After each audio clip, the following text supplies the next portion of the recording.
உங்கள் ஆவியே மெய்யான நீங்கள்.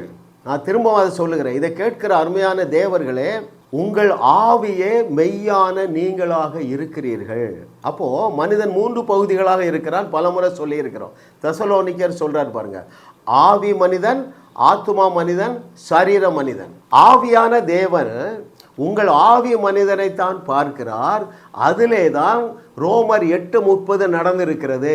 அதிலே தான் எபிரேயர் 10:10 நடந்திருக்கிறது. அதிலே தான் எபிரேயர் 10:14 நடந்திருக்கிறது. அப்படி என்றால் என்ன பொருள்?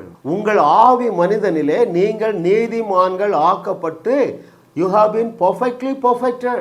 உங்களுடைய ஆவி மனிதனிலே நீங்கள் பரிசுத்தமாக்கப்பட்டு இருக்கிறீர்கள். உங்கள் ஆவி மனிதனிலே நீங்கள் பரிபூரணமாக்கப்பட்டு இருக்கிறீர்கள். ஏனென்றால் உங்கள் ஆவியே மெய்யான நீங்களாக இருக்கிறீர்கள். இந்த சத்தியத்தை நீங்கள் அறிந்து கொள்ளவில்லை என்றால் எதிர்த்து நிற்பீங்க. எதற்கு எதிர்த்து நிற்பீர்கள்?